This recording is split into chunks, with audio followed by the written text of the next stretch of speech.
shit my way, so you can go kick rocks. What's up guys, Rifki here, Yogo to Food Technologies. Welcome back to my channel. Lu mau hidup yang sehat, jadi atlet, nge-gym, main bola, atau apapun olahraga lu, tapi lu bingung gimana cara mulainya. Sebenarnya untuk makan yang sehat itu gampang kok.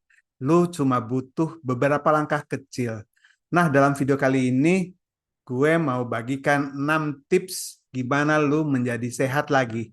Makan lu jadi sehat lagi. Dan membuat perubahan lu semakin baik lagi dan tahan lama. Oke, kita bahas langsung ya. So you can go kick rocks, I'ma stack bricks up, build what I want to make.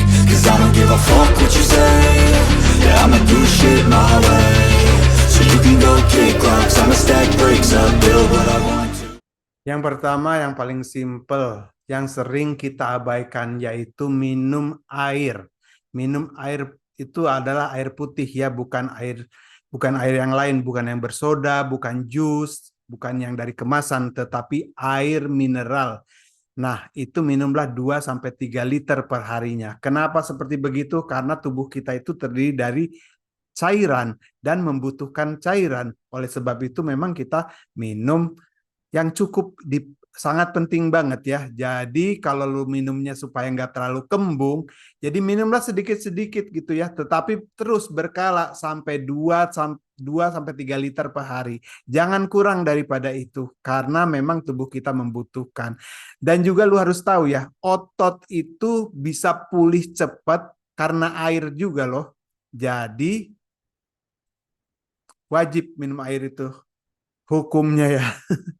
Dan jangan diabaikan. Yang kedua, stop makan makanan yang diolah ya, seperti mie instan atau yang dibekukan ya, seperti sosis atau yang digoreng-goreng itu ya. Nah, itu di stop aja, jangan lagi makan-makan begituan. Jadi pilihlah makanan yang natural, jadi yang fresh ya, seperti sayuran, buah-buahan yang fresh.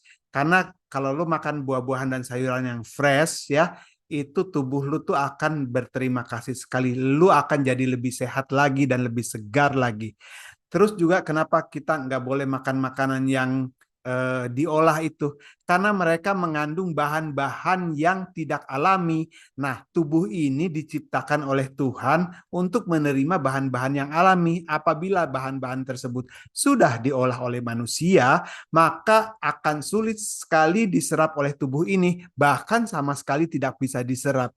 Nah, kalau tidak bisa diserap, maka dia akan menjadi toksik dan menumpuk di dalam tubuh sehingga menjadi sakit, menjadi penyakit maksudnya. Ya, jadi pilihlah selalu makanan-makanan yang natural, yang alami. Oke? Yang ketiga, jadikan lu sebagai orang yang suka meal prep ya. Meal prep itu penting banget. Lu masak sendiri memang. Gua ngerti, kadang-kadang kita males dan juga gak punya waktu. Tetapi belajar deh lu untuk masak sendiri, untuk menyiapkan makanan lu sendiri. Karena dengan begitu lu tahu bahan apa aja yang lu pakai dan makanan yang sehat seperti apa yang lu mau sediakan. Kalau itu dibuatkan oleh orang, misalnya yang sama istri kita atau sama si mbak kita, makan kan sesehat-sehatnya mereka buat, kita kan nggak tahu apa yang mereka masukkan ke dalam makanan lo itu. Nah, dengan menyediakan makanan lo sendiri, berarti lo tahu berapa garam yang lo masukin ke situ, berapa banyak gula yang dimasukin. Nah, itu maksudnya ya. Jadi lo tahu dan mengenali makanan yang lo mau asup ke dalam tubuh lo. Jadi coba deh buat meal prep, itu banyak sekali sekarang resep-resepnya, banyak sekali juga ya disebarkan di Instagram, di YouTube, di mana-mana. Jadi buatlah makanan agak sedikit banyak ya, lu masak sedikit banyak, udah gitu dibagi untuk beberapa hari, itu juga bisa seperti begitu. Tapi kalau bisa, ya kalau bisa sih setiap hari lu masak ya. Nah, meal prep itu kan tidak susah-susah sekali makanannya. Ya itu kan tergantung, yang penting itu kan tergantung dengan makronutrien yang cukup ya. Jadi ada protein yang cukup, karbohidrat yang cukup, lemak baiknya juga harus ada, seratnya juga harus ada. Seperti begitu ya. Nah, udah gitu simpanlah di dalam kotak-kotak kecil sehingga lu bisa makan dari situ ya. Jadi makan siang, makan malam, makan pagi gitu itu lu udah siapkan. Jadi meal prepnya bener-bener yang sehat. Oke? Yang keempat, tipsnya adalah mengubah sarapan kita dengan makanan yang kaya protein ya. Biasanya kalau pagi-pagi itu kan kita suka keburu-buru ya. Nah, makanya kita biasa suka ngambil roti cepat-cepat lalu dioles oleh jam. Nah, tapi itu adalah pola makan yang tidak sehat karena dia bikin energinya itu cepat, tetapi laparnya juga cepat dan eh, nggak jadi sehat ya. Nah, jadi sebaiknya kita makan yang kaya protein, jadi makan seperti telur, yogurt, nah juga alpukat ya itu bagus sekali untuk dijadikan makanan pada sarapan ya pada pagi hari itu. Agar lu dapat energi yang tahan lama gitu dan juga laparnya juga nggak terlalu cepat datangnya. Yang kelima itu mengurangi gula ya. Ini memang nggak gampang, apalagi buat lu yang doyan manis-manis ya. Memang nggak gampang sih. Nah, jadi tipsnya itu untuk mengurangi gula, gampangnya seperti begini. Setiap minggu lu kurangi asupan gula lu. Nah, jadi kalau sudah dikurangi, misalnya yang biasanya lu biasa minum teh 2 sendok gula, nah kurangi ya minggu depannya jadi 1 sendok, minggu depannya kurangi lagi. Ya seperti begitu. Pokoknya setiap minggu perubahannya, jangan setiap hari ya. Jadi pelan-pelan menguranginya ya, supaya ketagihan lu itu nggak terlalu kaget ya. Kalau kaget itu bisa menjadikan lu malah sebaliknya malah jadi ketagihan pengen gula lagi ya. Jadi cara mengurangi gula itu setiap minggu dikurangi sedikit demi sedikit sampai ke batas titik sakit lu berapa banyak sih gitu. Ya, yang paling penting itu seminimal mungkin gula itu. Sampai lu mungkin tidak perlu lagi gula. Nah, karena gini ya, gula itu jahat sekali ya. Dia bisa merusak organ tubuh kita, terutama peredaran darah kita, sehingga kita bisa mendapatkan banyak sekali penyakit dari situ ya. Ya, seperti diabetes begitu itu kan datangnya dari gula juga ya. Dan penyakit kardiovaskular itu juga masalahnya biasanya datang dari gula juga ya. Nah, oleh sebab itu kurangi gula pelan-pelan. Oke, Bro. Tips yang terakhir, makanlah lebih banyak sayur daripada karbohidrat. Ini sebenarnya sih trik ya. Triknya itu begini, kita mau menggantikan karbohidrat dengan sayuran. Nah, jadi pelan-pelan itu si karbohidratnya disingkirin, menggantikan nasi dengan sayuran. Karena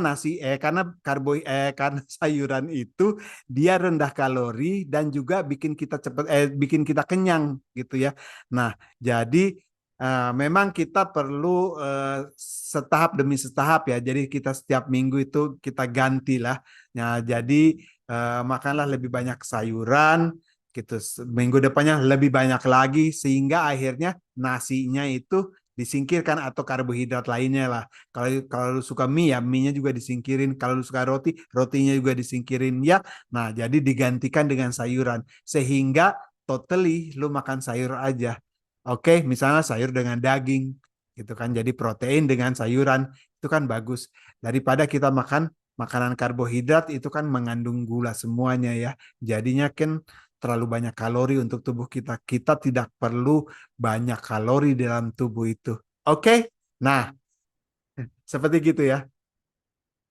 Tapi lu juga harus sadari ya, mengubah pola makan, jadi mengubah menjadi pola hidup yang sehat itu tidak cepat ya, gitu. Dia butuh waktu dan komitmen. Nah, jadi merubahnya pun tidak bisa cepat-cepat, tidak bisa seperti membalik tangan sebegitu aja ya.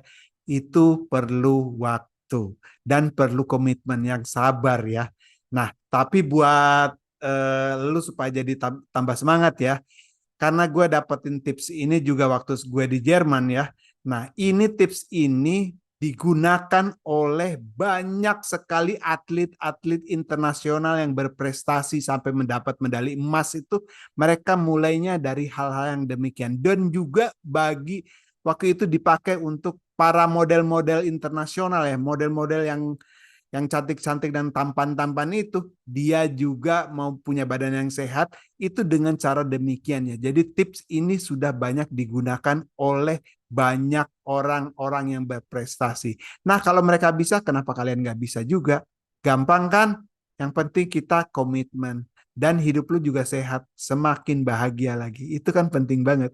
Oke, nah semoga tips ini bermanfaat, memberikan lu inspirasi, dan lu bisa mulai besok ya. Oke, kita akan bertemu lagi pada video yang berikutnya. Rifki pamit, dan terima kasih untuk kebersamaannya. Hasta luego, ciao.